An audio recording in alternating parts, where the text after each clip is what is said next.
أعوذ بالله من الشيطان الرجيم بسم الله الرحمن الرحيم পবিত্র কোরআন শরীফে ৮২ জায়গায় আল্লাহ রাব্বুল আলামিন সালাত বা নামাজের কথা বলেছেন।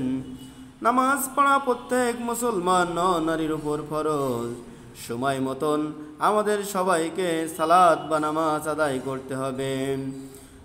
পবিত্র হাদিসে আছে মিফতাহুল জান্নাতিস সালাত, নামাজ হলো বেহেশতের চাবি।